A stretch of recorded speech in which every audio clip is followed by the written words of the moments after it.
and the Salt.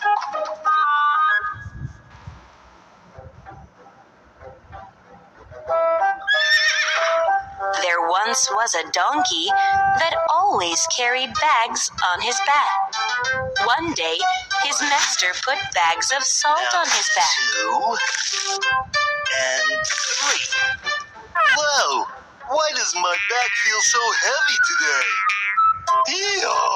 The donkey struggled with the heavy bags of salt until finally he fell into the river.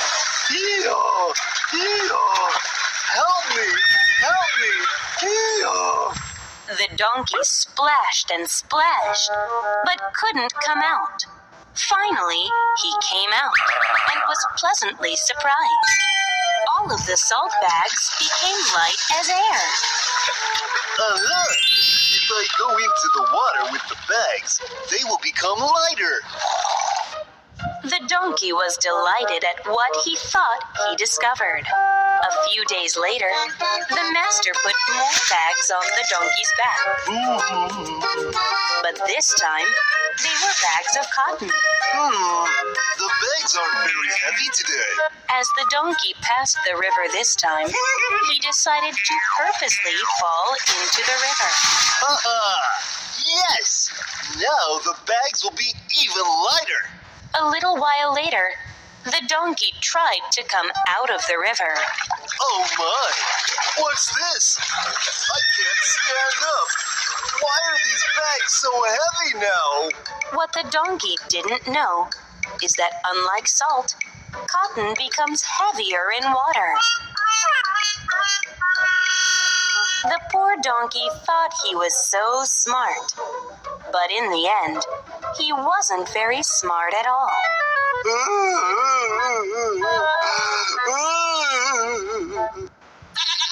Boy Who Cried Wolf. Once upon a time, there lived a shepherd boy. Oh, I'm so bored. Isn't there anything fun I can do? The shepherd boy came up with an idea, and he ran into town yelling, Ow! Wolf! Wolf! There's a wolf! Where's the wolf? The village people all came out with sticks and clubs. What? A wolf? There's a wolf? There's a wolf? Yeah. Let's go find that wolf. I just made that up. I can't believe I tricked you all. The village people became furious and they laughed. Something like that. The boy had so much fun playing the wolf trick again. A few days later, the boy played the wolf trick again. Ow! Wolf! There's a huge wolf! The people came out running with their sticks and clubs again. I tricked you again. You evil boy. We're never going to fall for this trick again. The people were even more furious this time when they laughed. No! Come on, let's go. Then, one day, a big and scary wolf really did appear. Help! Please! Someone help! There's a wolf! Really! There's a wolf! Huh. There he goes again. Does he think we're going to fall for that trick again? That's absurd. Hearing his cries, the village people didn't move an inch. But it was at that time that the wolf ate all the sheep. Oh no! My sheep! My poor sheep! The Ass in the Lion's Skin. Once upon a time, an ass was roaming around in a forest. While he was walking, he saw a lion's skin left in the forest by a hunter.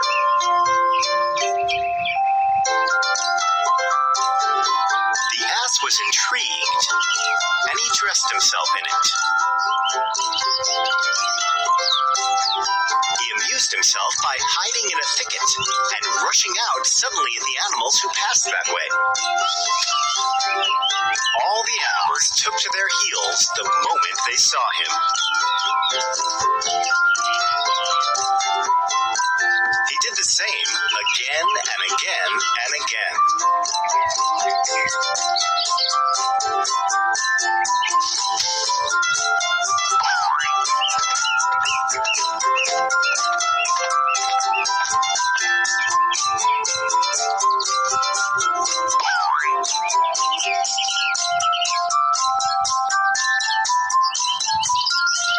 The ass was so pleased to see the animals running away from him, just as if he were King Lion himself, that he could not keep from expressing his delight by a loud, harsh bray. The fox, who ran with the rest, stopped short as soon as he heard the voice. Approaching the ass, he said with a laugh, "If you had kept your mouth shut, you might have frightened me too, but you gave yourself away with that silly bray. Fine clothes may disguise, but silly words will disclose a fool." The fox then informed all the animals, who promptly came to beat the donkey out of his senses.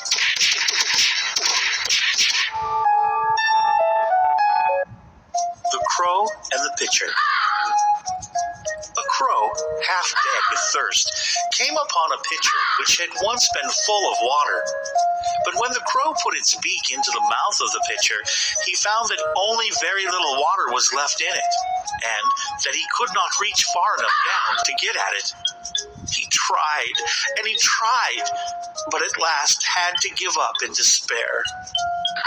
Then a thought came to him, and he took a pebble and dropped it into the pitcher. Then he took another pebble and dropped it into the pitcher. Then he took another pebble and dropped that into the pitcher. Then he took another pebble and dropped that into the pitcher. Then he took another pebble and dropped that into the pitcher. Then he took another pebble and dropped that into the pitcher. At last, he saw the water mount up near him, and after casting in a few more pebbles, he was able to quench his thirst and save his life. Little by little does the trick. The goose that laid golden eggs. One day, a poor farmer suddenly got a goose. It was a special goose that laid one golden egg every day. My heavens, this is unbelievable. The egg is gold. Ha ha ha! The poor farmer decided to sell the eggs. And soon after, he became rich. That's a good goose. Keep laying those golden eggs. The farmer became very greedy. He was now already rich, but he wanted to become even richer. How come the goose lays only one egg a day? There's no way I'm going to become really rich like this. There must be a way to collect a bunch of golden eggs at one time. The farmer became so greedy that all he thought about was getting richer. Ooh, I bet there are a bunch of golden eggs inside the goose's belly. I bet if I cut open his belly, I could get them all out at once. So the greedy farmer cut open the goose's belly, but there were no golden eggs inside. In fact, there was nothing inside. Oh, how could I have been so foolish? My greed has caused me to lose everything now. At that moment, the farmer understood what he had done, but it was too late, because the goose was now dead, and there were no more golden eggs. Oh, my poor eggs. The Bear and the Beast. A hungry bear was wandering in the forest in search of food.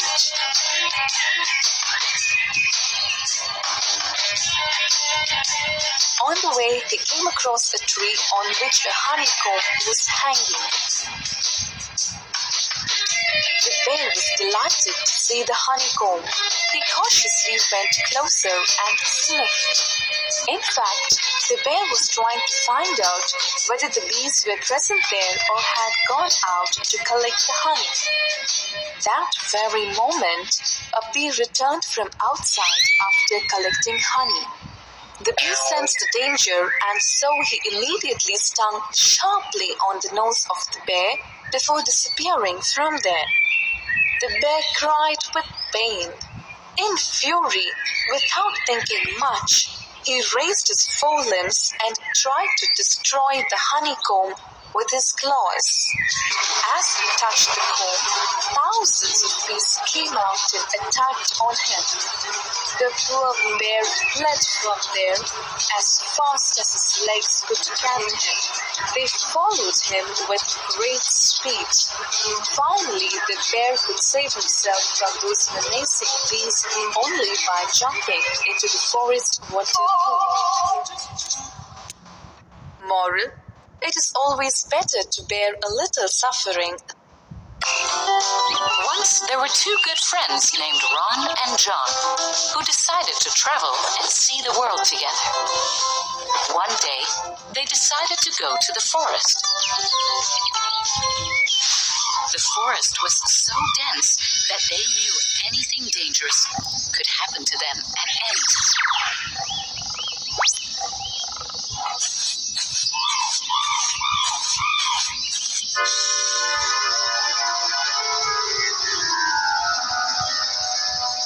So they promised each other that they would remain united in any case of danger. Suddenly, they heard a loud growling sound, and they saw a large bear approaching them. They got very scared.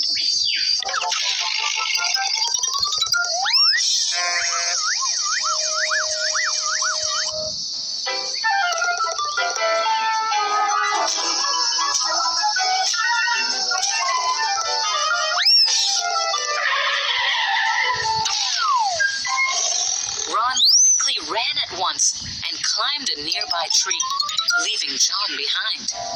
John did not know how to climb the tree. He asked Ron, Can you help me climb the tree? The bear will eat me up. Help me, please. I cannot come down. The bear is approaching, and there's no place up here. Go and find a place for yourself to hide. Ron did not help John, but John was a smart boy. In school, he had heard a teacher saying that the bear doesn't eat dead creatures. Now, led by his common sense, he laid down flat on the ground, breathless, pretending to be a dead man. The bear came near the man lying on the ground. It smelt in his ears and slowly left the place, because bears do not touch dead creatures. After the bear went away, the friend on the tree came down and asked his friend John, What did the bear whisper into your ear? The bear advised me not to believe a false friend who leaves you in time of danger.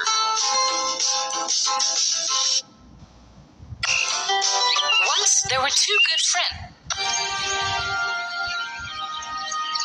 Once upon a time, there was a greedy fox. One day, he did not find any food. He was very hungry. I want food, said the fox.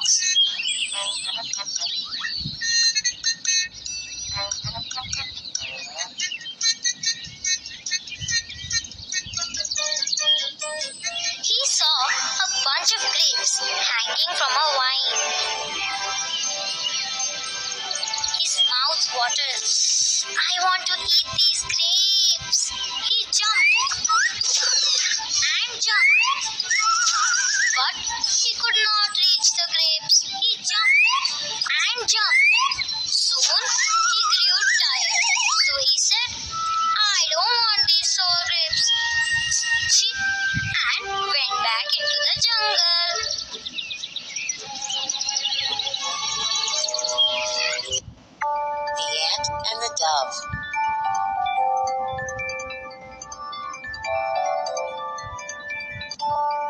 Once upon a time, a very thirsty ant was drinking water from the river. Suddenly, the ant lost his balance and fell into the river water. "Help! Help! Help!"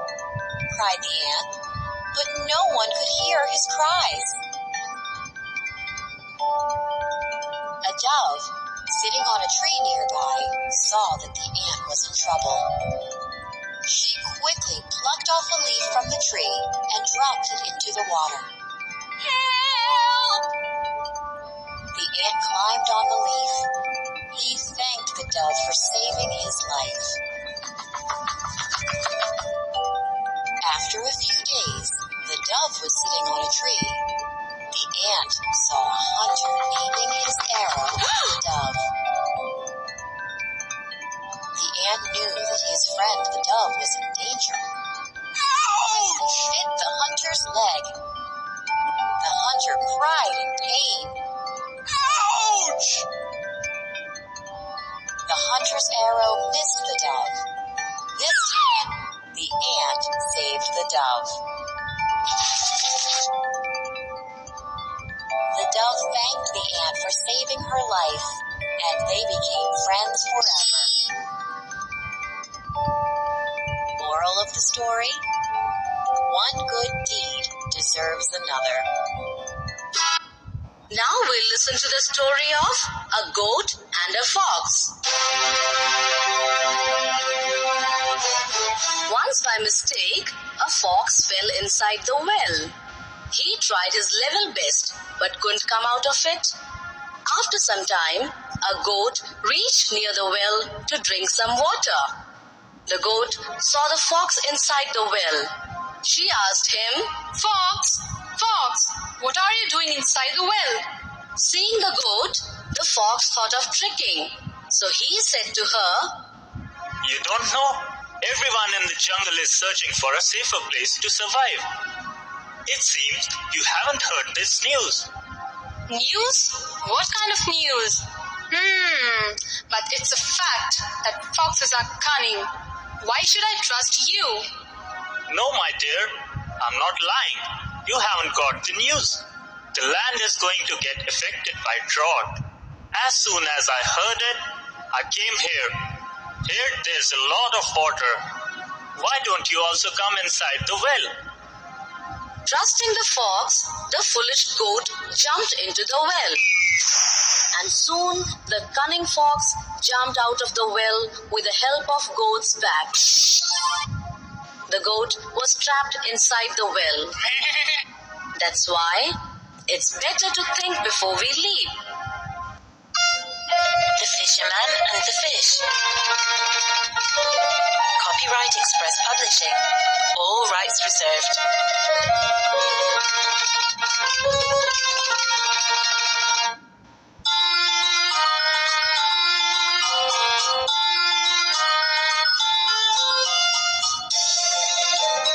This is a story from long ago. It is about a kind old fisherman. He lives with his wife in a very small house. The fisherman works hard, but he is very poor.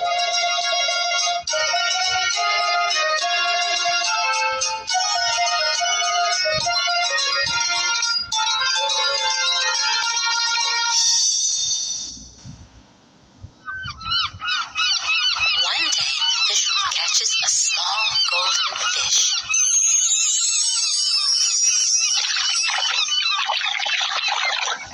"Oh, please let me go, Says the fish. and you can have anything you wish." Dear little fish, Says the kind old man. I do not want anything. And he lets the fish go.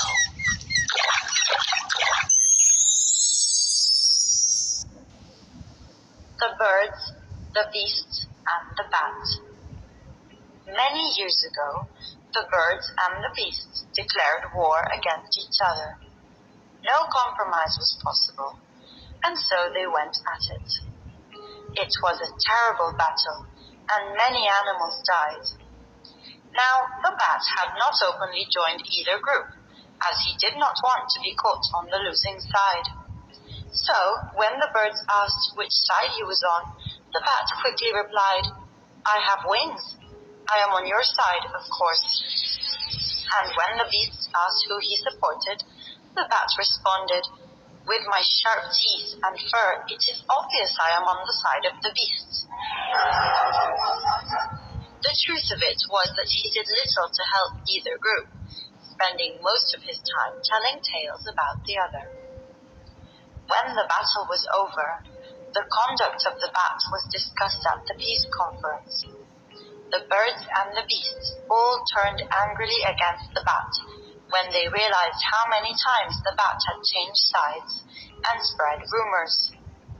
Since then, the bat lives in fear of the beasts and of the birds, hiding in dark towers and deserted ruins, flying out only into the night. Don't forget, the deceitful have no friends.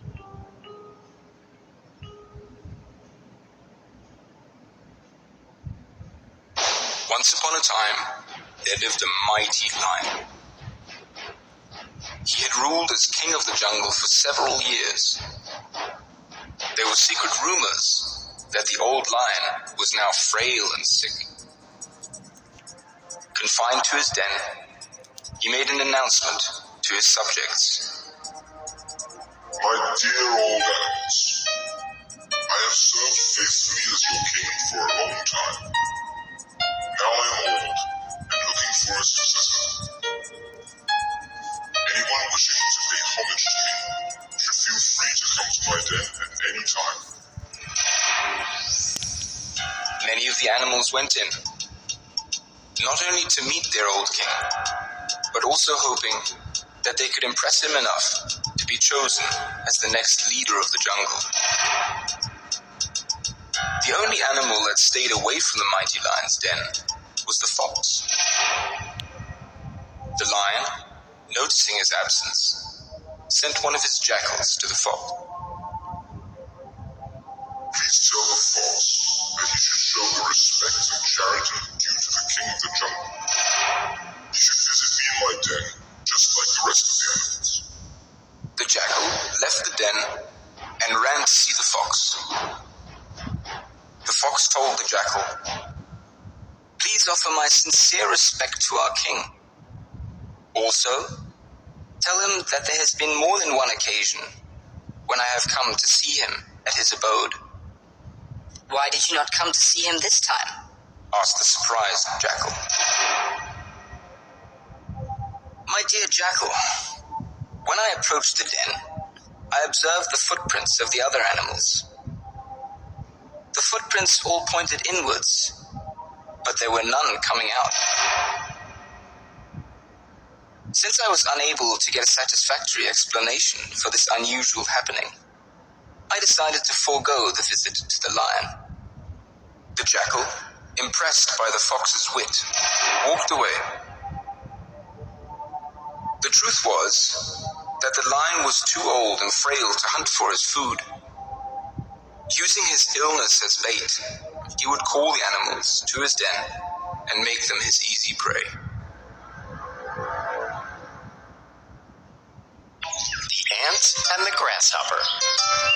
One beautiful summer day, a lazy grasshopper was sitting and enjoying the sun, just as he did every day. Then a hard-working ant passed by, bearing along with great effort an ear of corn that he was taking to his nest. "Why don't you come and chat with me?" asked the grasshopper, "instead of working all day?" "I am saving food for the winter season," said the ant. "I think you should do the same.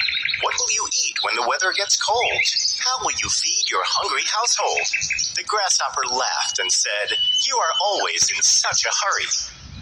Why do you always work and worry?" "Why bother about the winter now?" said the grasshopper. We have got plenty of food at present, but the ant was very wise and didn't pay attention to Grasshopper's words. He continued to work hard and stored enough food for the winter.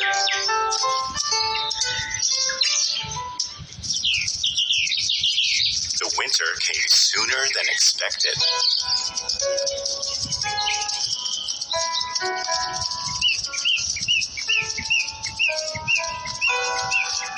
The grasshopper couldn't even find a place to stay and anything to eat. He went to the ant's house and begged him for food and shelter. "I'm sorry, but I can't help you," the ant said. "I only have room and food for my family. So go and find help somewhere else." "I should have followed the ant's example," the grasshopper said sadly. So, children, the moral of this story is, there's a time for work and there's a time for play. If you play during the time you were supposed to work, then be ready to face the consequences. One day, a weasel pounced on a bat. The bat, scared for his life, begged the weasel to let him go. "Please, dear sir, let me go. I beg you. I have a family, a wife, and 2 children. The weasel held the bat firmly and said, "Oh no, you do not get away from me. I do not like birds like you." The bat pretended to be hurt and said, "Dear weasel, I'm no bird. You offend me with that statement. I am from the same family as you. Look at my body. I too am a mouse." The weasel looked at the bat and reluctantly allowed him to go. A few days later, the same bat was caught by another weasel. The bat begged for mercy. "Please, dear weasel, let me go. I beg you." The weasel had no liking for mice and said, "No way. I do not like mice. I will not let you go." The clever but devious bat adapted to the situation quickly, saying, "I'm not a mouse. Look, I have wings. I can fly. I'm a bird." Once again, the bat was set free by the weasel. Thinking on his feet and improvising has saved the bat from 2 tough situations. The boy was hovering about the kitchen. He noticed a jar of hazelnuts on the table. "May I have some hazelnuts, Mum?" "Of course, dear. Take him one from the jar." The boy dipped his hand into the jar and gathered a fist of hazelnuts. He tried to pull out his fist, but he was unable to do it.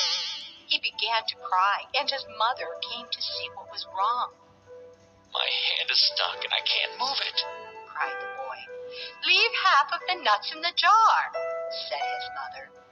The boy let some of the hazelnuts fall back into the jar. Now he could pull out his hand. "You were greedy. Shame on you," scolded his mother. She put away the jar of hazelnuts. Moral: sometimes less is more. It was a cold winter day. A goat herd had taken his goats to the meadow, when suddenly there was a snowstorm. The goat herd quickly drove his goats to a cave in a rock face for warmth and shelter.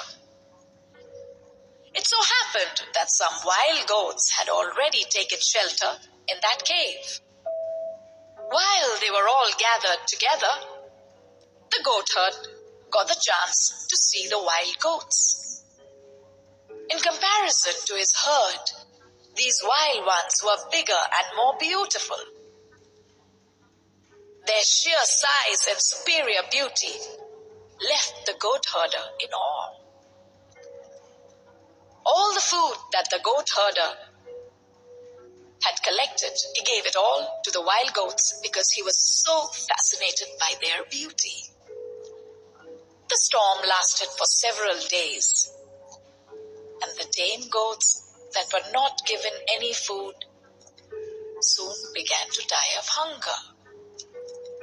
As soon as the sun rose again and the storm settled, the goat herd was ready to leave the cave with his new herd of beautiful goats. But alas, once free to go, the wild goats ran off. The foolish goat herder was left alone and had to go back home without any goat. He was laughed at by all his fellow men for his folly.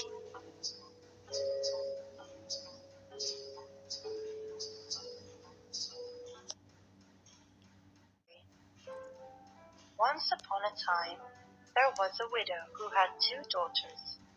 The elder was so much like her, both in looks and character, that whoever saw the daughter saw the mother. They were both so disagreeable and so proud that it was impossible to live with them. The younger, who was the very picture of her father, was one of the most beautiful girls ever seen. As people naturally loved their own likeness, this mother doted on her elder daughter, and at the same time had a great aversion for the younger. She made her eat in the kitchen and work continually. Among other things, this unfortunate child had to go twice a day to draw water more than 1.5 miles from the house and bring home a pitcher full of it. One day, as she was at this fountain, there came to her a poor woman who begged of her to let her drink. "Oh, yes, of course," said this pretty little girl. So she took some of the best, clearest water from the fountain and gave it to her. The good woman, having drunk, said to her, "You are so pretty and so good that I cannot help giving you a gift." For this was a fairy who had taken the form of a poor country woman to see how far the good manners of this pretty girl would go. "I will give you a gift," continued the fairy, "that at every word you speak, there shall come out of your mouth either a flower or a jewel." When this pretty girl returned, her mother scolded at her for staying so long at the fountain. "I beg your pardon, mother," said the poor girl. And in speaking these words, there came out of her mouth 2 roses, 2 pearls, and 2 large diamonds. "What is it I see there?" said her mother, quite astonished. "I think pearls and diamonds come out of the girl's mouth. How happens this, my child?" So the girl told her the story of the old woman. "Truly," cried the mother, "I must send my own dear child there." So the other girl went, but grumbled all the way, taking with her the best silver tankard in the house. She no sooner reached the fountain than she saw coming out of the wood a magnificently dressed lady, who came up to her and asked to drink. This was the same fairy who had appeared to her sister, but she had now taken the air and dress of a princess, to see how far this girl's rudeness would go. "Did I come here to serve you with water, pray? I suppose this silver tankard was brought purely for your fancy, was it? However, you may drink out of it if you want," said the proud, ill-bred girl. "You are not polite," answered the fairy without anger. "Well then, since you are so disobliging, I will give you a gift. At every word you speak, there shall come out of your mouth a snake or a toad." So soon as her mother saw her coming, she cried out, "Well, daughter?" "Well, mother," answered the unhappy girl, throwing out of her mouth a snake and a toad. "Oh, mercy!" cried the mother. "What is it I see? It is her sister who has caused all this, but she shall pay for it." And immediately she ran to beat her. The poor child fled away from her and went to hide herself in the forest nearby. The king's son, who was returning home, met her, and seeing her so beautiful, asked her what she did there alone and why she cried. "Alas, sir, my mother has turned me out of the house." The king's son, who saw 5 or 6 pearls and as many diamonds come out of her mouth, desired her to tell him how that happened. She told him the whole story. The king's son fell in love with her, and considering that such a gift was worth more than any marriage portion another bride could bring, conducted her to the palace of the king, his father, and there married her, and they lived happily ever after.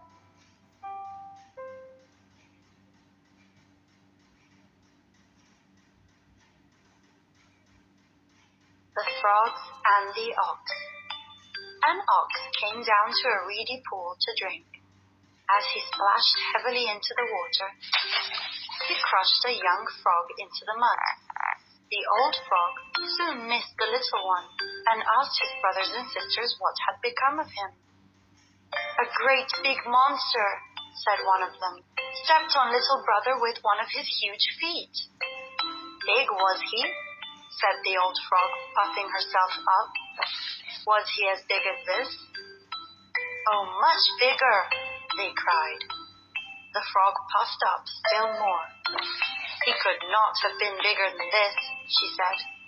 But the little frogs all declared that the monster was much, much bigger, and the old frog kept puffing herself out more and more until, all at once, she exploded. Do not attempt the impossible.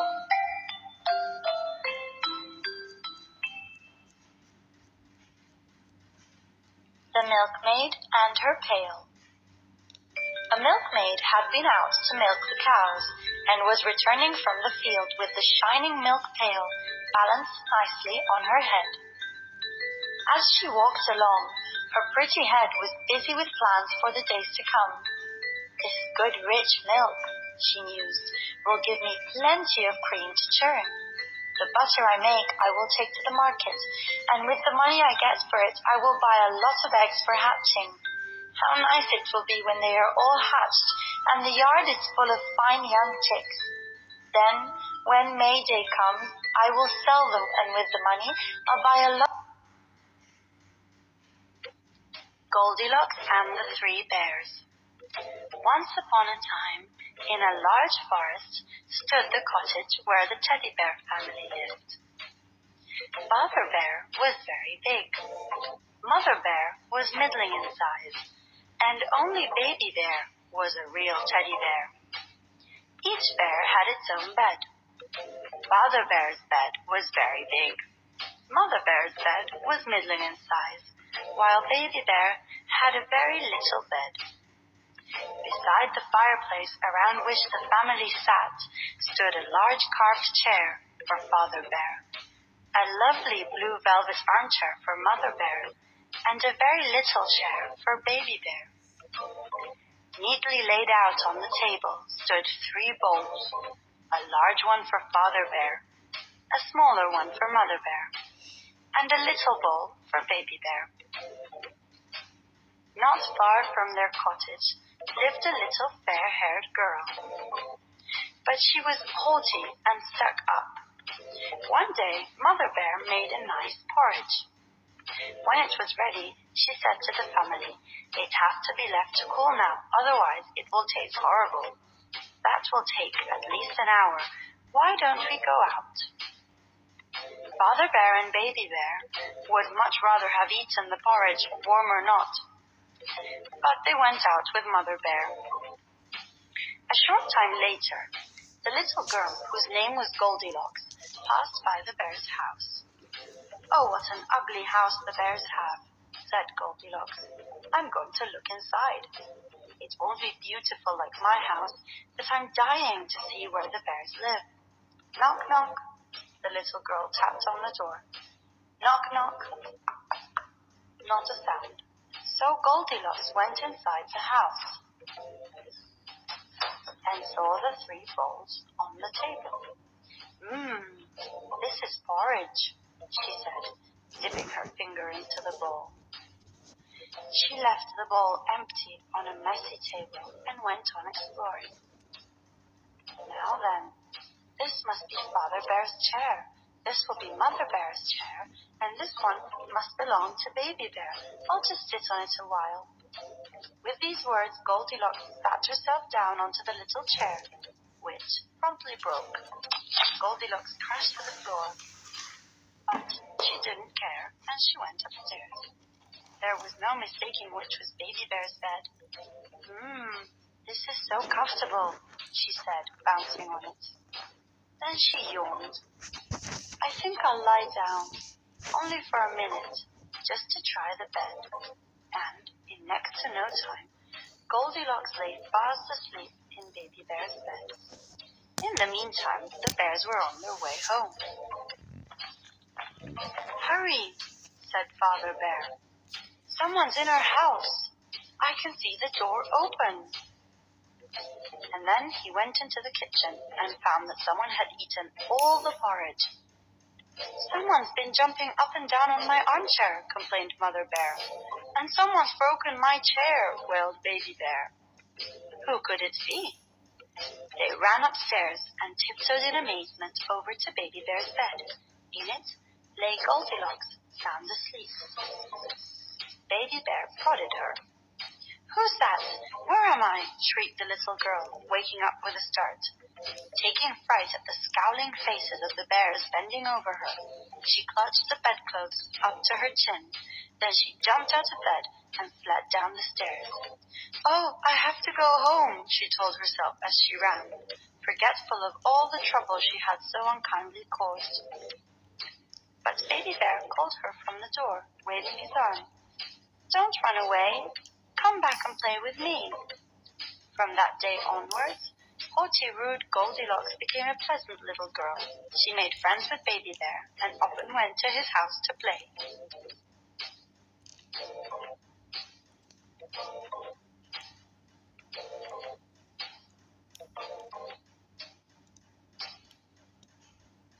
The Farmer and His Sons.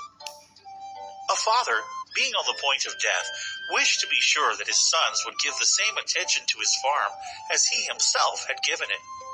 He called them to his bedside and said, "My sons, there is a great treasure hid in one of my vineyards." The sons, after his death, took their spades and mattocks and carefully dug over every portion of their land. They found no treasure, but the vines repaid their labor by an extraordinary and superabundant crop. Hard work brings its own rewards.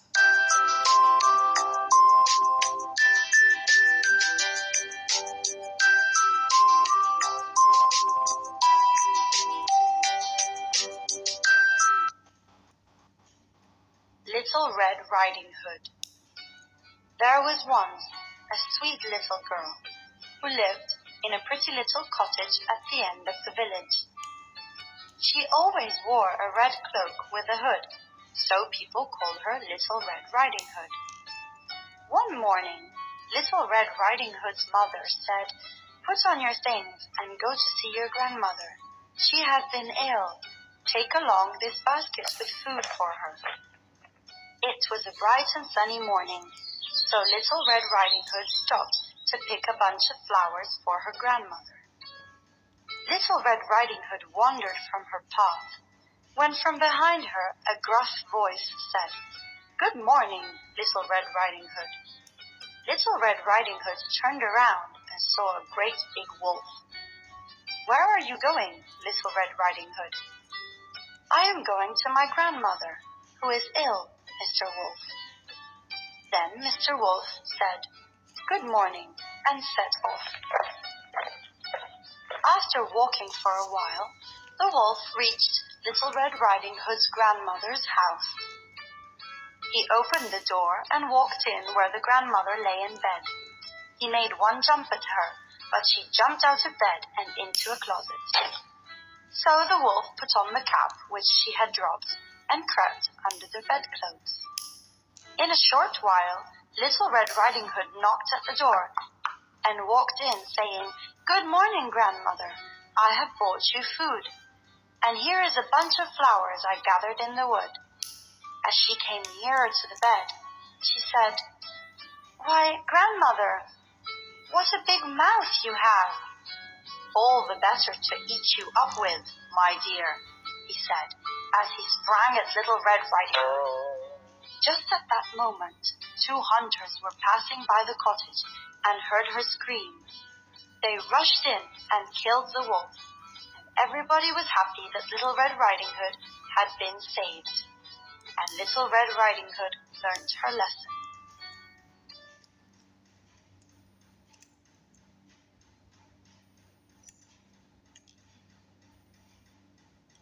The Astronomer. An absent-minded astronomer was interested in nothing but simply staring and staring at the stars. Every night he would go out and he would look and study them in the sky. One evening he was walking along as usual, his head in the air and his eyes fixed on the stars. He didn't notice that there was a deep well in front of him. As he made his way along, he suddenly tripped and fell into the well. "Help!" he shouted. "Help me, someone!" He sat at the bottom of the well, soaked to the skin and calling for help. A passerby heard his shouts and peered down into the hole. "Please help me," begged the astronomer. "I was so busy studying the stars that I didn't notice the well." "That's your fault," the passerby told him. "You really should have looked where you were going. It's no use fixing our minds on higher things like the stars and the sky if we ignore what is going on around us."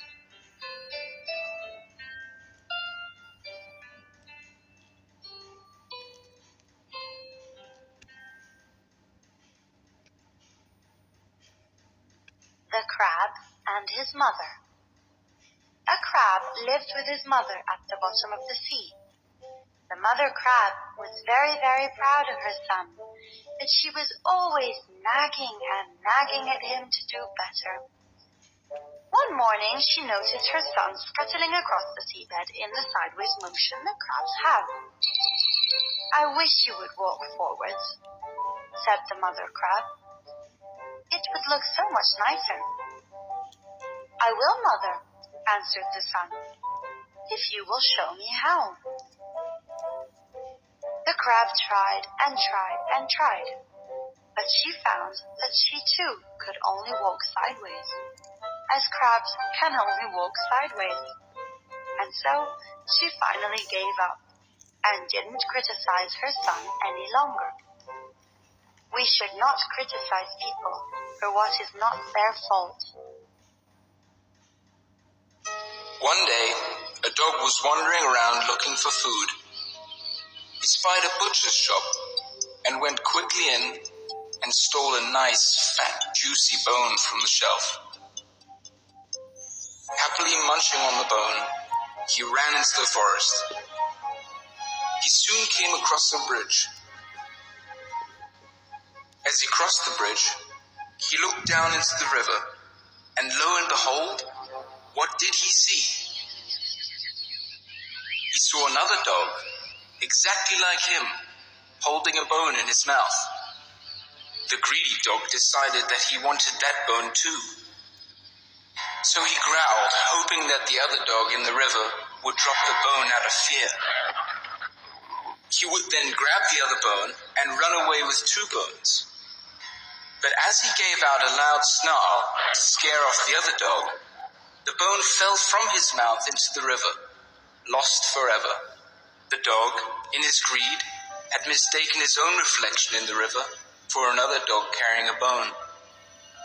He realized his folly too late and walked away hungry and sad, but perhaps a little wiser. The Farmer and His Sons. A rich old farmer, who felt that he had not many more days to live, called his sons to his bedside. "My sons," he said, "heed what I have to say to you. Do not, on any account, part with the estate that has belonged to our family for so many generations. Somewhere on it is hidden a rich treasure. I do not know the exact spot, but it is there, and you will surely find it. Spare no energy and leave no spot unturned in your search." The father died, and no sooner was he in his grave that the sons set to work digging with all their might, turning up every foot of ground with their spades, and going over the whole farm 2 or 3 times. No hidden gold did they find, but at harvest time, when they had settled their accounts and had pocketed a rich profit, far greater than that of any of their neighbors, they understood that the treasure that their father had told them about was the wealth of a bountiful crop, and that in their industry they had found the treasure. Industry is itself a treasure.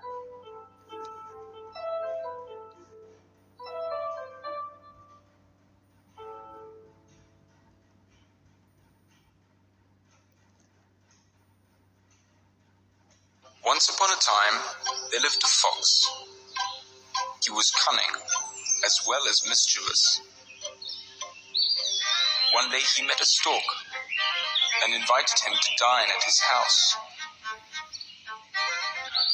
Dear friend, why don't you come to my house for some delicious beef soup? I would be happy to, said the stork. The fox delivered on his promise of delicious soup. But sly as he was, the fox served the soup in a large flat dish, while he himself could lap up the soup in a jiffy. The sad stork could only dip in the tips of his long bill in the flat platter.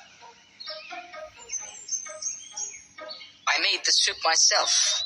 Isn't it delicious? Please enjoy, said the fox. The stork remained silent and pretended to enjoy his meal. At the end of the evening, however, the stork left the fox's house, hungry and humiliated. Keeping in mind the treatment meted out to him, the stork invited the fox to dinner later that week. Dear Fox, please come to my house for dinner. I'm cooking meat tonight, said the stork. Thank you, dear stork. I would be delighted to come, said the fox. The stork cooked minced meat and served the same in a long, narrow-necked vessel.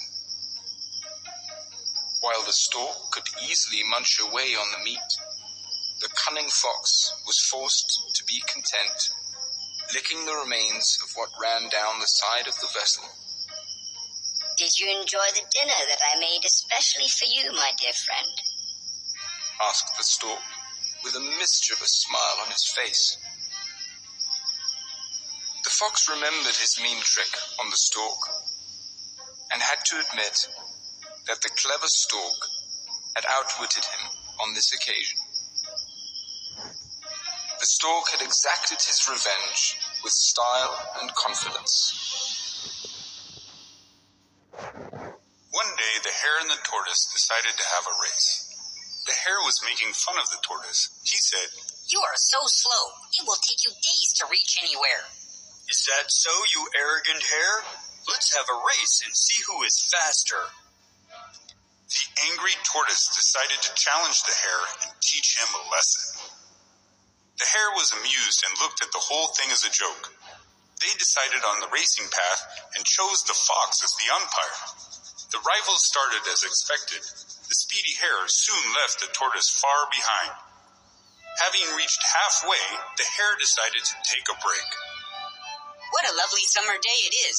I will eat some grass and rest before I restart the race. So he began to nibble on the green grass of the meadows. Soon after, he decided to take a nap. He thought, Even if the tortoise passes me, I will overtake him and reach the finish line. There's nothing to worry about with this slow tortoise.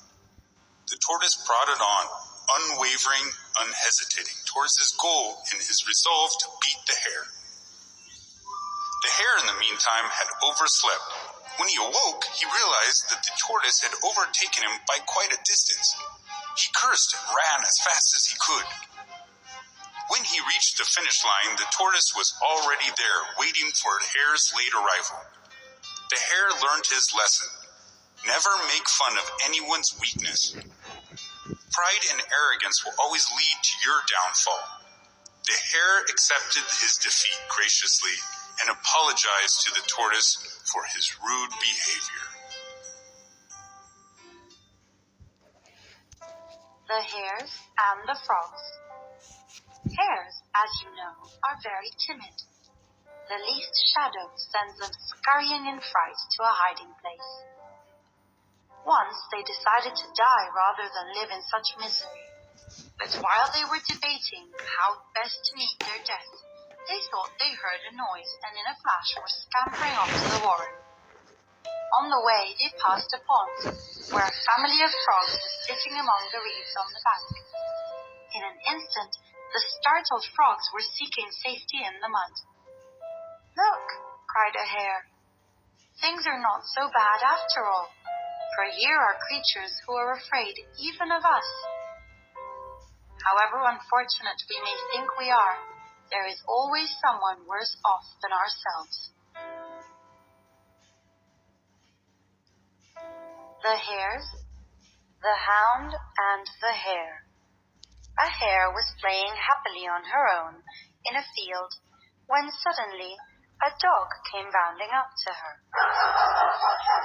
The hare squealed with terror, thinking that the hound would kill her. The great dog snapped at her with his teeth. The hare closed her eyes, expecting the worst. To her surprise, the dog did not bite her. Instead, he stopped snapping at her. The hare opened her eyes and looked at the dog.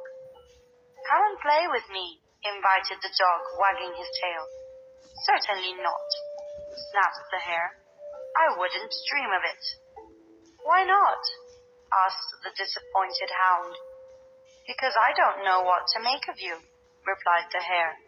"If you are my friend, why do you try to bite me? And if you are my enemy, why do you want to play with me? We would like people to show themselves to us as they really are." The Lion and the Mouse.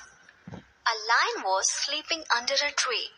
A naughty rat came and started to jump on the lion's body. The lion got disturbed. He caught the rat in his paw and roared. The rat was scared. He requested the lion, "Let me go. I will help you someday." The lion laughed at this and said, "You are too small to help me. Anyways, you can go." One day, the lion was trapped in the hunter's net. He roared loudly.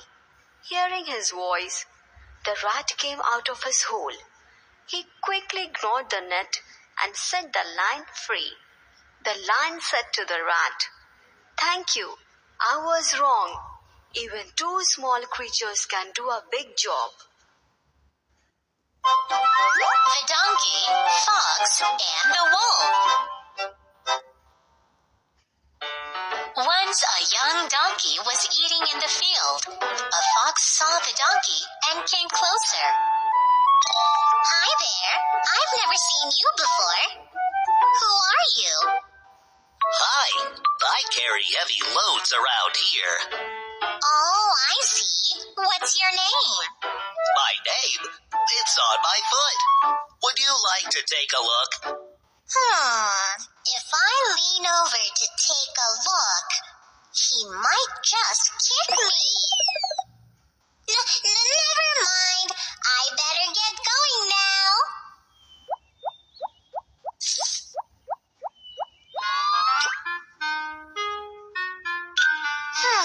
What if the foolish wolf met him?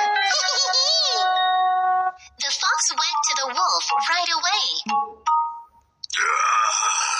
I'm starving.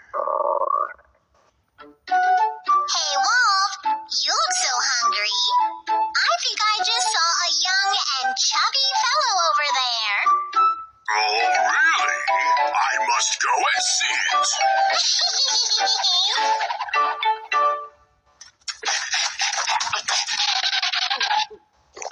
Hello? I am a wolf. Who are you? Hi, I carry heavy loads around here. So, what's your name? My name? It's on my foot. Would you like to take a look? On your foot? Let's see. Take this! Ow! Ouch! Thought you could eat me? You foolish wolf!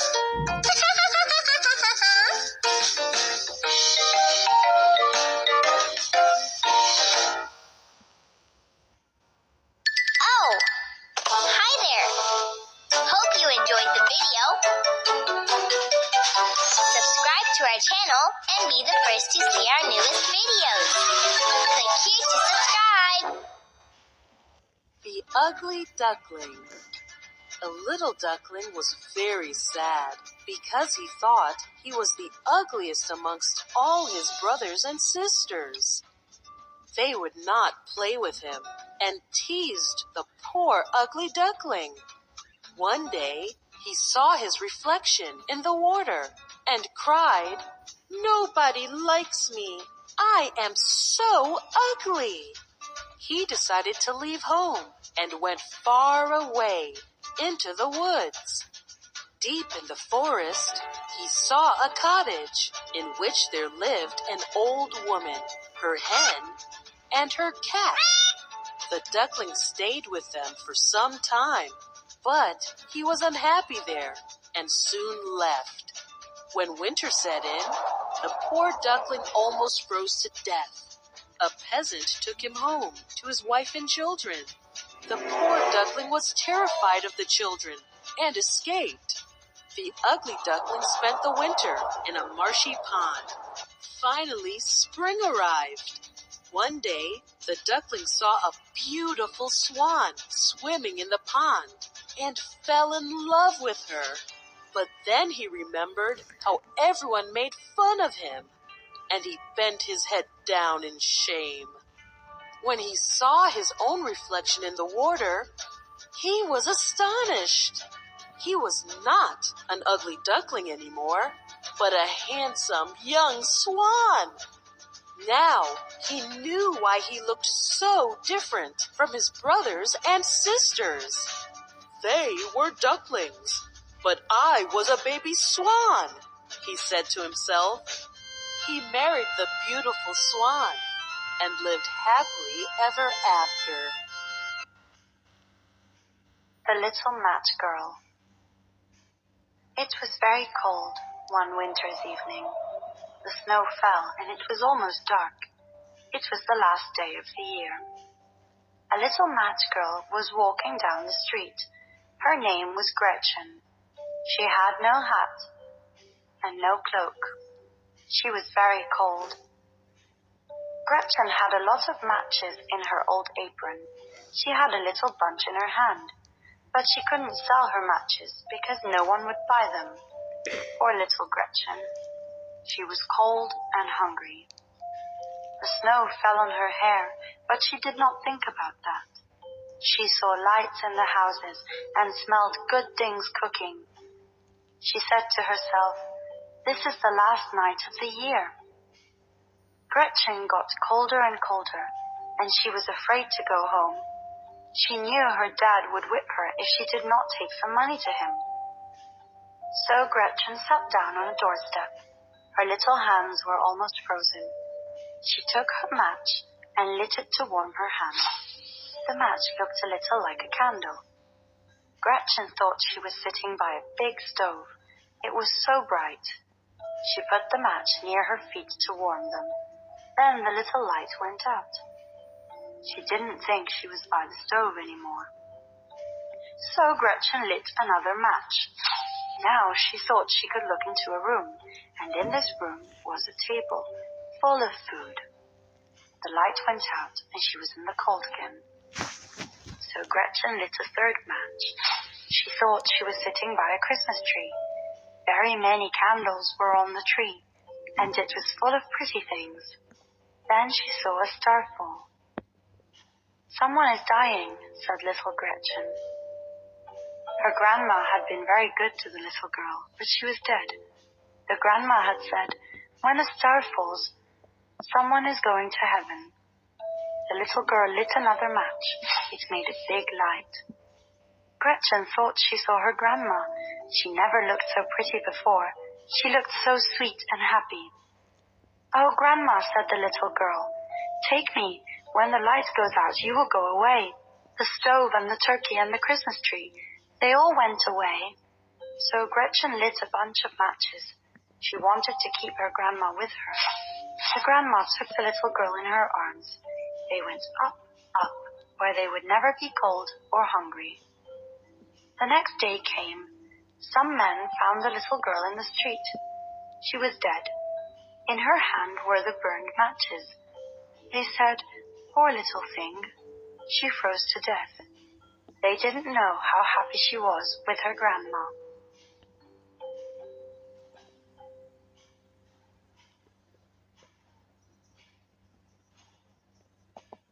The Little Red Hen.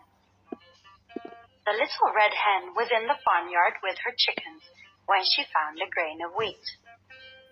"Who will plant this wheat?" she said. "Not I," said the goose. "Not I," said the duck. "I will then," said the little red hen, and she planted the grain of wheat. When the wheat was ripe, she said, "Who will take this wheat to the mill?" "Not I," said the goose. "Nor I," said the duck. "I will then," said the little red hen, and she took the wheat to the mill.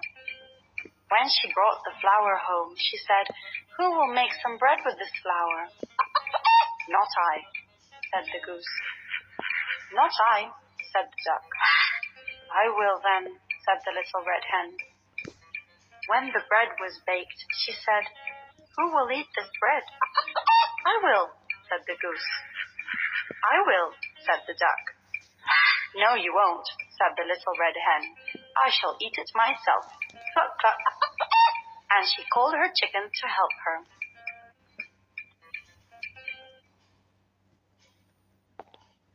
Once upon a time, in a large country house, there lived a cat. She was very alert and active. The mice living in the basement of the house were frightened and worried, as their numbers were lessening with each passing day. "The cat poses an immense danger to us. We are losing our members every day," declared a young mouse that had just lost his dearest friend to the cat. Let us hold a council of mice. We will make a plan that will save us from the dreadful cat, suggested an elderly mouse. The meeting, held behind closed doors, went on for hours. Several plans were made and dismissed. They could not reach a foolproof plan of action. Just as they were about to give up, one young mouse stood up and said in a timid voice, "I have a plan." "What do you suggest we do, young one?" asked the head of the council. "If the cat were to wear a bell around her neck, then it would ring every time she took a step. The tinkling sound would be a signal for us to scatter away and escape from her." There were murmurs of approval from the audience, followed by a loud applause at the young mouse's plan. As the applause died down, an old mouse, grey and wrinkled, stood up to command the attention of the council. He said, "The plan is indeed an admirable one. Clever, but unfortunately not well thought through." "Why do you say that, wise one?" asked the head of the council. "The plan has one big problem," continued the old mouse. "Which is?" asked the head curiously. "Who will put the bell on the cat?" With that, the whole council fell silent. The North Wind and the Sun. The North Wind and the Sun met far above the earth and had a great argument. "I am stronger than you," roared the north wind. "Oh, no, you're not," said the sun. For weeks they went on and argued. Neither the sun nor the north wind would give up. They became so wrapped up in their argument that they ignored their jobs. The north wind didn't blow and the sun didn't shine. In the end, they decided that they had to settle their argument before something dreadful happened on the earth. They agreed that the first of them to separate a certain traveler from his cloak could consider himself the strongest. The north wind tried first. He attacked the poor traveler and tried his hardest to tear the cloak from the man's body. He failed. All that he did was to make the man hug his cloak closer to him for protection. "It's impossible," groaned the north wind. "If I can't separate that man from his cloak with all of my strength, I'm sure that you won't be able to do that, sun." The sun didn't answer. He merely carried on smiling. He smiled down on the traveler below him. His smile began to make the traveler feel warm. Before long, the traveler felt very, very hot and stopped hugging the cloak to him and let it fall open. The sun's smile grew warmer and warmer, and soon the traveler threw his cloak back behind him so that it hung from his shoulders. Still the sun smiled. The earth grew hotter and hotter. Everything began to wilt and droop in the enormous heat. In the end, the traveler knew that he did not need his cloak at all. He took it off and trailed it in the dust behind him. The sun turned to the north wind. He still said nothing, but his smile grew even wider. It is sometimes possible to gain by persuasion what cannot be gained by mere force.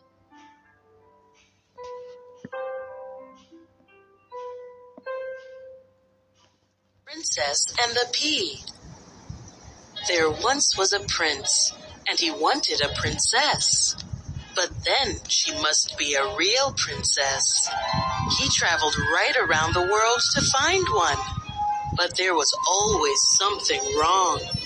There were plenty of princesses, but whether they were real princesses, he had great difficulty in discovering. There was always something that was not quite right about them.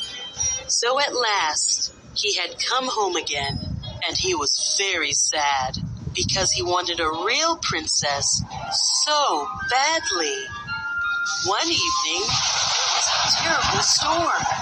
It thundered and lightened, and the rain poured down in torrents. Indeed, it was a fearful night. In the middle of the storm, somebody knocked at the town gate, and the old king himself went to open it. It was a princess who stood outside, but she was in a terrible state from the rain and the storm. The water streamed out of her hair and her clothes. It ran in at the top of her shoes and out at the heel. But she said she was a real princess. Well, we shall soon see if that is true, thought the old queen. But she said nothing. She went into the bedroom, took all the bedclothes off, and laid a pea on the bedstead. Then she took 20 mattresses and piled them on top of the pea, and then 20 feather beds on top of the mattress. This was where the princess was to sleep that night. In the morning, they asked her how she slept. "Oh, terribly bad," said the princess. "I have hardly closed my eyes the whole night. Heaven knows what was in the bed. I seem to be lying upon some hard thing, and my whole body is black and blue this morning. It is terrible." They saw at once that she must be a real princess when she had felt the pea through 20 mattresses and 20 feather beds. Nobody but a real princess could have such a delicate skin. So the prince took her to be his wife. For now, he was sure that he had found a real princess. And the pea was put into the museum, where it may still be seen, if no one has stolen it. Now this is a true... The Story of the Gingerbread Man. Once upon a time, there was a little old woman and a little old man, and they lived in a little old cottage. The little old woman loved to bake, and one day she decided to make a gingerbread man and put him in the oven to cook.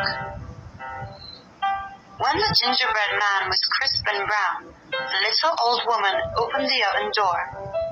Out jumped the gingerbread man, who ran away, chanting, "Run, run, as fast as you can. You can't catch me, I'm the gingerbread man." The little old woman ran, but the gingerbread man ran faster. As the gingerbread man ran down the hill, he met a duck, who said, "Quack, quack. You smell delicious. Stop, little gingerbread man. I would like to eat you." But the little gingerbread man ran on, singing, "Run, run, as fast as you can. You can't catch me, I'm the gingerbread man." The duck quickly waddled after him, but the gingerbread man ran faster. When the gingerbread man ran through the golden fields, he met a pig cutting straw. The pig said, "Oink, oink. You smell delicious. Stop, little gingerbread man. I would like to eat you." But the little gingerbread man ran on, singing, "Run, run, as fast as you can. You can't catch me, I'm the gingerbread man." The pig ran after him, but the gingerbread man ran faster. In the cool shade of the forest, he met a lamb. When the lamb saw the gingerbread man, she said, "Baa, baa. You smell delicious. Stop, little gingerbread man. I would like to eat you." But the little gingerbread man ran on, singing, "Run, run, as fast as you can. You can't catch me, I'm the gingerbread man." The lamb leapt after him, but the gingerbread man ran faster. Up ahead, the gingerbread man came to a river. Next to the river, he spied a fox lying on the bank. The sly fox grinned and said, "Wait, gingerbread man, I'm your friend. Climb up onto my back, so you won't get wet." The gingerbread man hopped onto the fox's back. After a few more strokes, the fox said, "Gingerbread man, the water is getting even deeper. Hop up onto my head." "Ha ha," laughed the gingerbread man. "They'll never get me now." "You're right," shrieked the fox, and he threw back his head and ate the gingerbread man up. The little old woman walked back home and decided to bake a cake instead.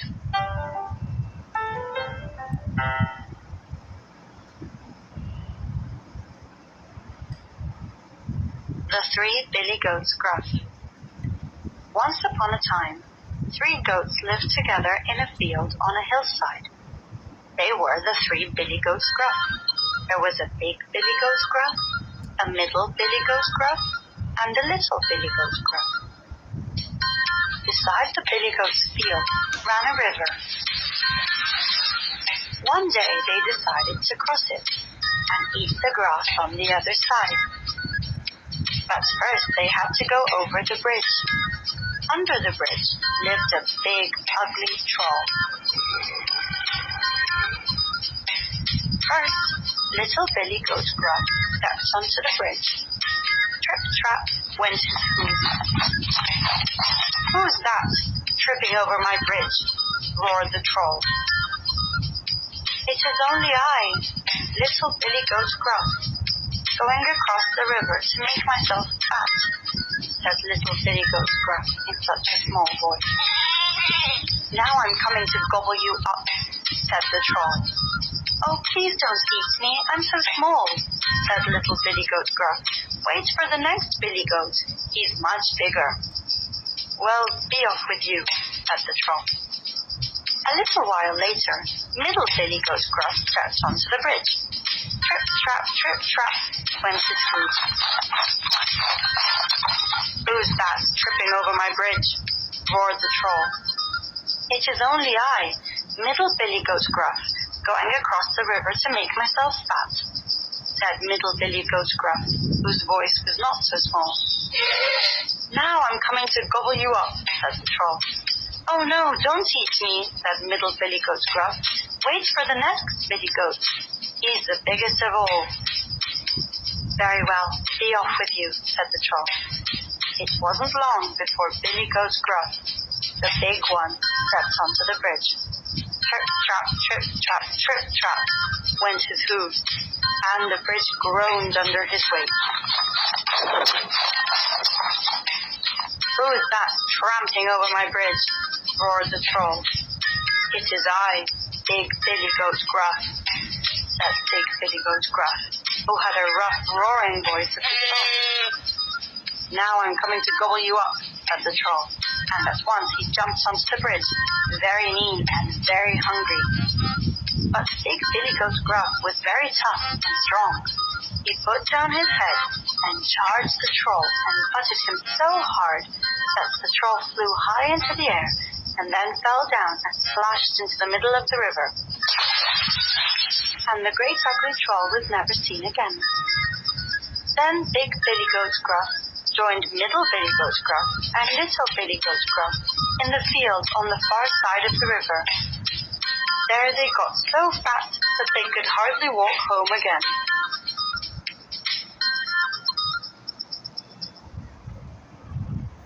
The Three Little Pigs. Once upon a time, there were 3 little pigs, and the time came for them to seek their fortunes and build their houses. The first little pig built himself a house of straw.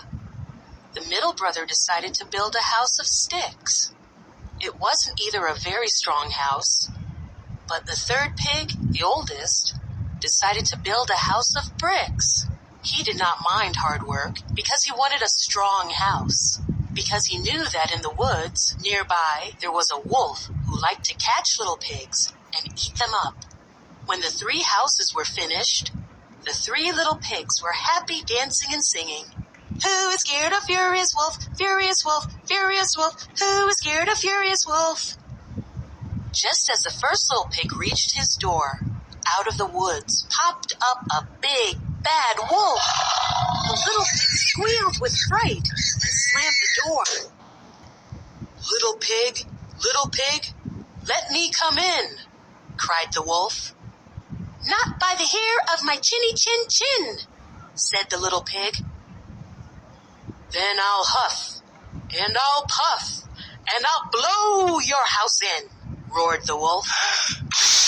Blew the little straw house. Away raced the little pig to his brother's house of sticks. The wolf was really angry, so went behind the youngest pig, the house of sticks, where the pigs were singing, Who is scared of Furious Wolf? Furious Wolf, Furious Wolf, who is scared of Furious Wolf? Suddenly, the wolf roared, Open the door, let me come in. No, we won't, said the pigs.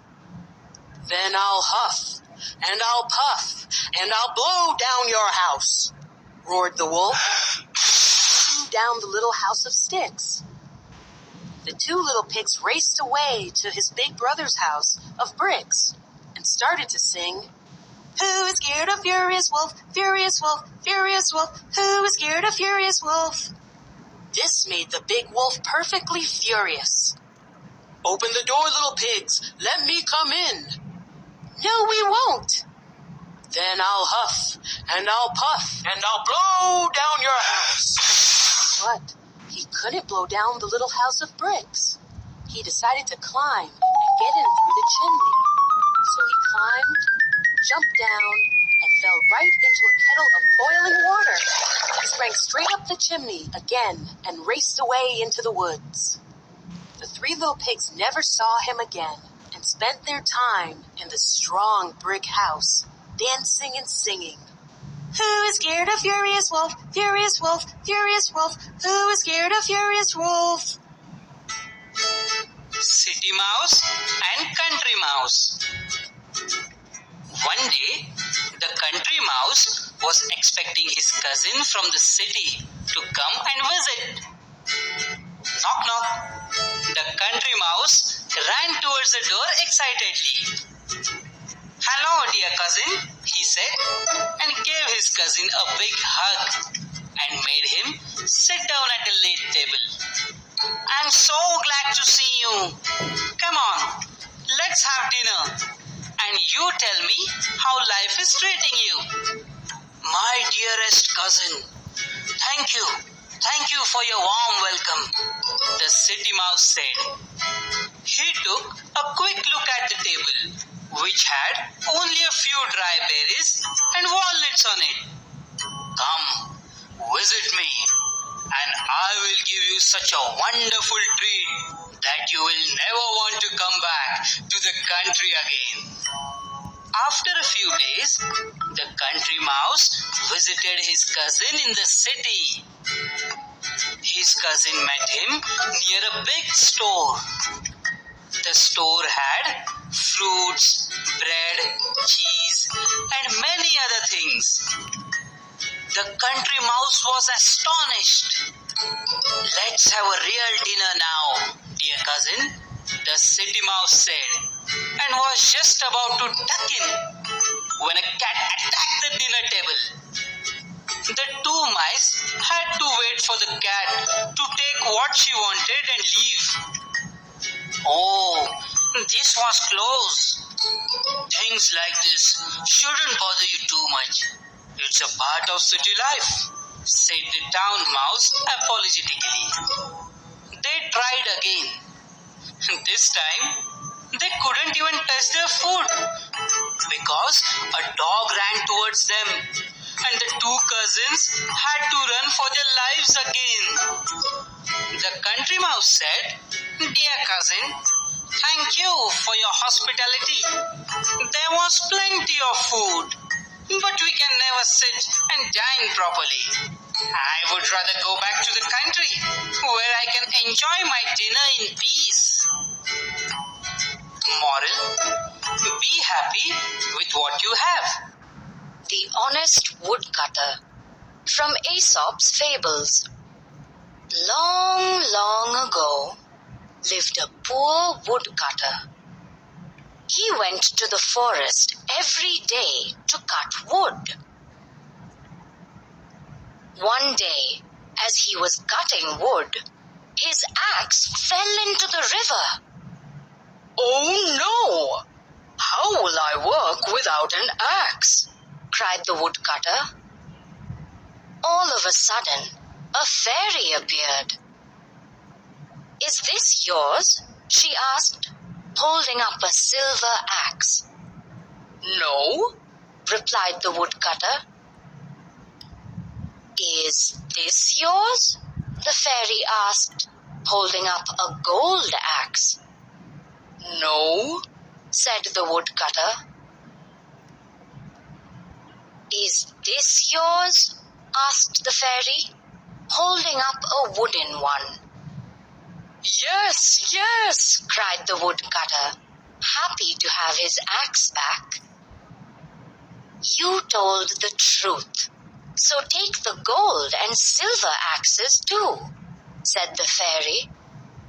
A rich man who heard the story dropped a wooden axe into the same lake.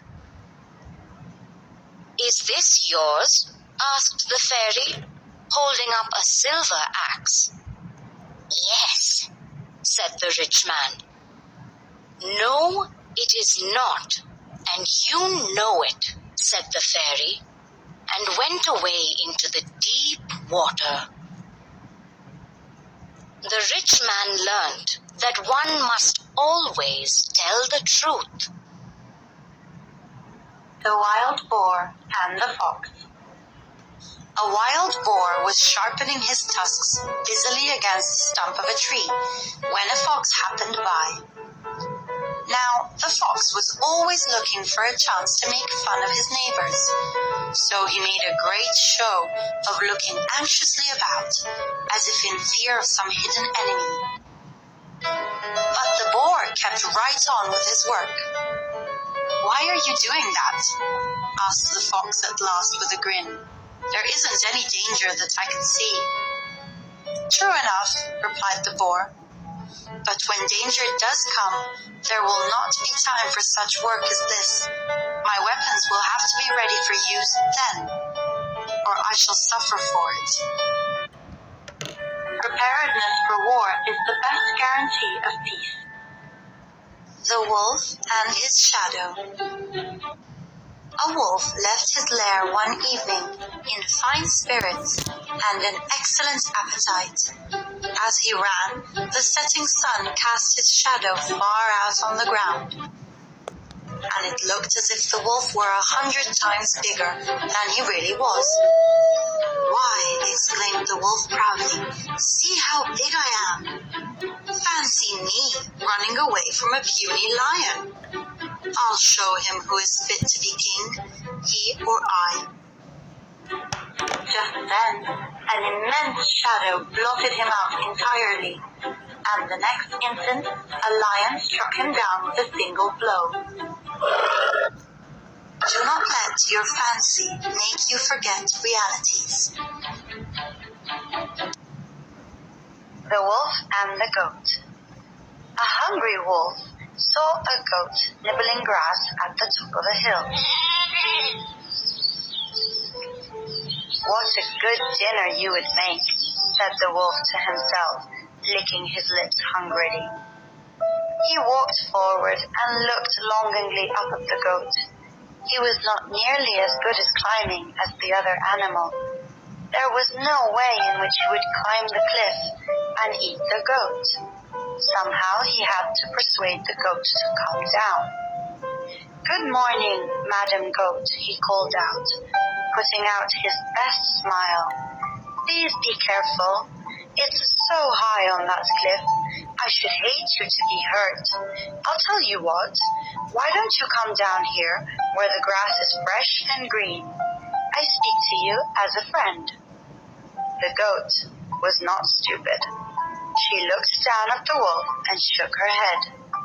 "You can't trick me," she called down. "You don't care whether the grass I eat is fresh and green or dry or brown. All that you want to do is eat me. Look before you leap."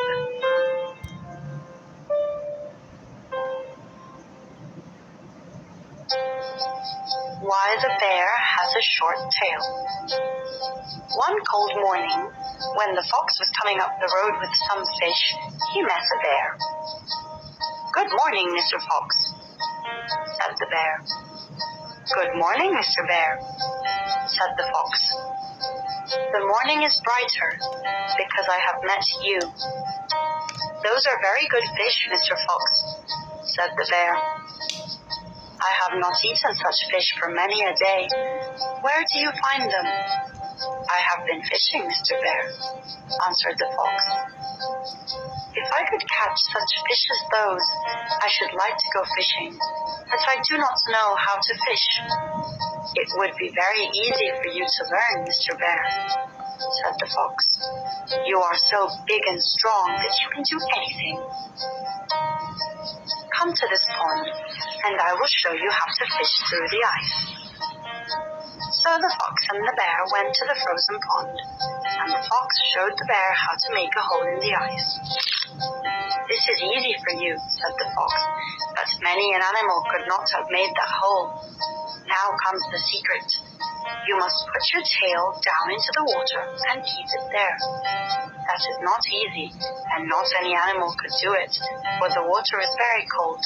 But you are a learned animal, Mr. Bear, and you know that the secret of catching fish is to keep your tail in the water for a long time. Then, when you pull it up, you will pull it up with as many fish as I have." The bear put his tail down into the water, and the fox went away. It began to get dark, and the bear said, "Now I will pull the fish out of the water. How good they will be." He pulled and pulled, but not a fish came out.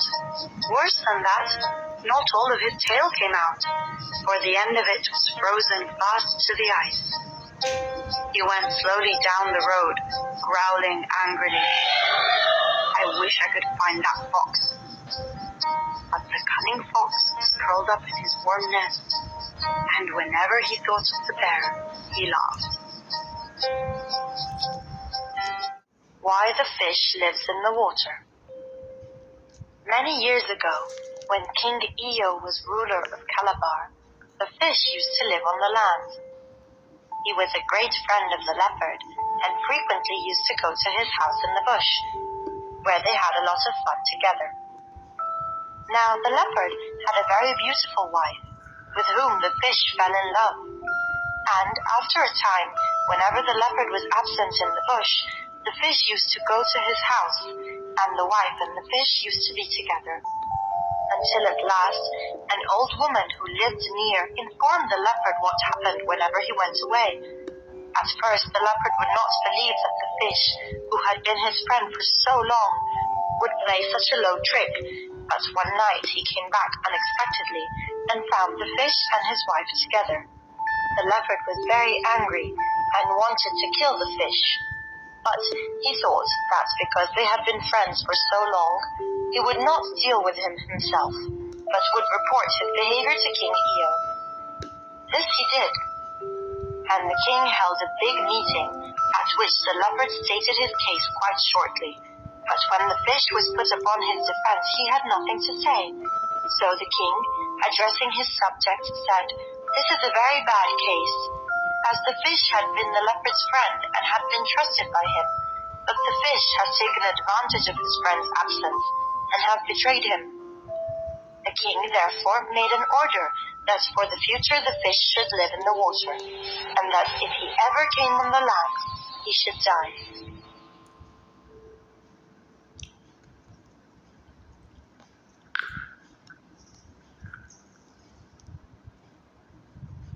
Why the parrot repeats the words of men. In the olden times, when the earth was young, all the birds knew the language of men and could talk with them. Everybody liked the parrot because he always told the truth. This bird that always told the truth lived with a man who was a thief, and one night the man killed another man's ox and hid its flesh. When the other man came to look for it in the morning, he asked the thief, "Did you take my ox?" "No, I didn't take it," said the man. "Is that the truth?" the owner asked. "Yes, it is. I have not seen your ox," repeated the man. "Ask the parrot," said one of the villagers. "He is a bird of truth." "Oh, bird of truth," they said to the parrot, "did this man kill an ox?" "Yes, he did," answered the parrot. The thief knew well that the villagers would punish him the next day if he could not make them think that the parrot didn't always tell the truth. When night came, he put a great jar over the parrot. Then he poured water upon the jar and struck it many times with a tough piece of oak. This he did half the night. Then he went to bed and was soon fast asleep. In the morning, the men came to punish him.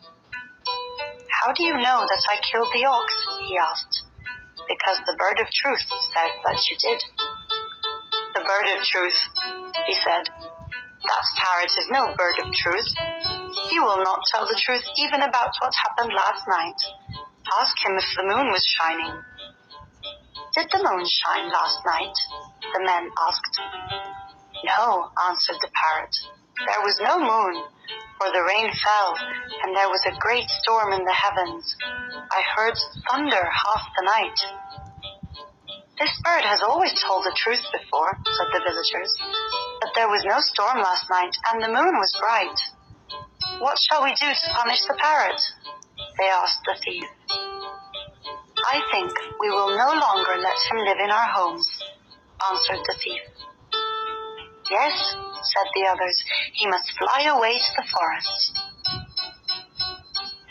So the parrot flew away sorrowfully into the lonely forest. He met a mockingbird and told him what had happened. Why did you not repeat man's words as I do? Asked the mockingbird. Men always think their own words are good.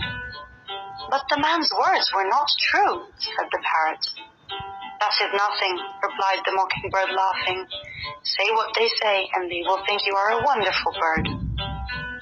Yes, I see, said the parrot truthfully, and I will never again be punished for telling the truth. I will only repeat the words of others.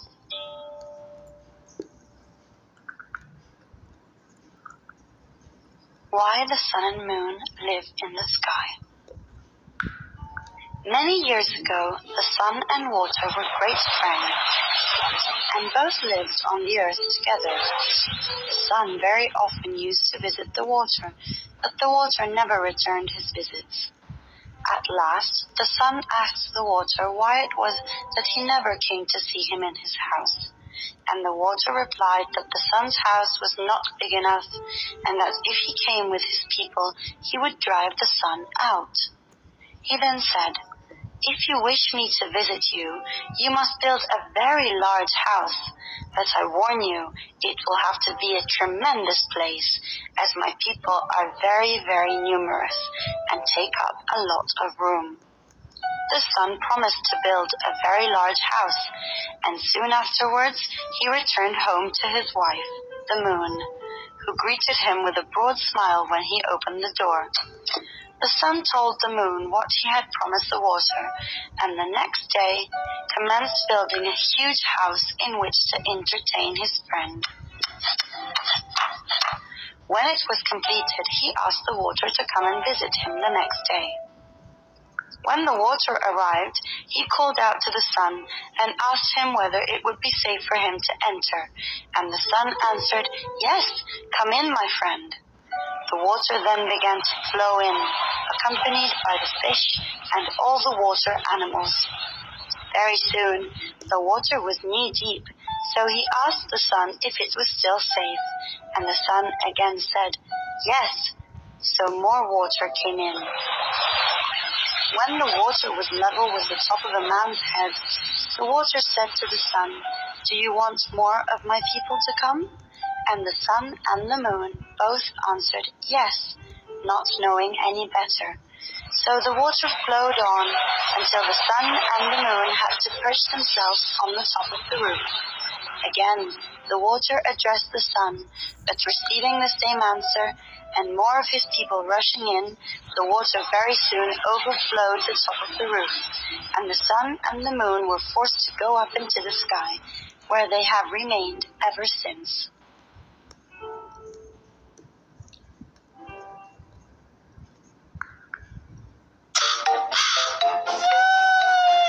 The Crow and the Fox. One bright morning, a crow was flying around and saw a piece of cheese on a windowsill. Oh, cheese! Yummy! Even if my friends beg me, I'm not sharing. The crow quickly took the cheese in his beak and flew up high in the sky. After flying far, far away, the crow landed on a branch. I've never seen a bird as beautiful as you. Upon hearing these wonderful words, the crow immediately began to look around. And how do you keep your feathers so lustrous? The crow could see the fox under the tree, praising him. You can't fool me. I know you're just after my cheese. Thought the crow. He quickly turned his head and pretended not to hear the fox's words. Now all you need is a beautiful singing voice, and you will be seen as the most amazing crow ever. Then the fox turned around as if she were planning to leave. Now the crow was determined to show off his voice and sing for the fox as loud as he could. Just as the crow opened his mouth, the cheese fell from his beak onto the ground. The fox ran for the fallen piece of cheese and took it in her mouth. Thanks, Crow. The crow realized he had finally fallen for the fox's trick, but it was too late. My cheese! Since then, all of the mice haven't had any peace. So the mice decided to quickly gather for a town meeting to be rid of this cat. Stone Soup. A kindly old stranger was walking through the land when he came upon a village. As he entered, the villagers moved towards their homes, locking doors and windows. The stranger smiled and asked, "Why are you all so frightened? I am a simple traveler, looking for a soft place to stay for the night and a warm place for a meal." "There's not a bite to eat," he was told. "We are weak and our children are hungry." "Oh, I have everything I need," he said. "In fact, I was thinking of making some stone soup to share with all of you." He pulled an iron cauldron from his cloak, filled it with water, and began to build a fire under it. Then, with great ceremony, he drew an ordinary-looking stone from a silken bag and dropped it into the water. By now, hearing the rumor of food, most of the villagers had come out of their homes or watched from their windows. As the stranger sniffed the broth and licked his lips in anticipation, hunger began to overcome their fear. "Ah," said the stranger, "I do like a tasty stone soup. Of course, stone soup with cabbage. That's much better." Soon, a villager approached hesitantly, holding a small cabbage. He added it to the pot. "Wonderful," cried the stranger. "You know, I once had stone soup with cabbage and a bit of salt beef as well, and it was fit for a king." The village butcher managed to find some salt beef, and so it went through potatoes, onions, carrots, mushrooms, and so on, until there was indeed a delicious meal for everyone in the village to share. The villager elder offered the stranger a great deal of money for the magical stone, but he refused to sell it and traveled on the next day. As he left, the stranger came upon a group of village children standing near the road. He gave the silken bag to the youngest child and whispered to him that it was not the stone, but the villagers that had performed the magic. By working together, with everyone contributing what they can, a greater good is achieved.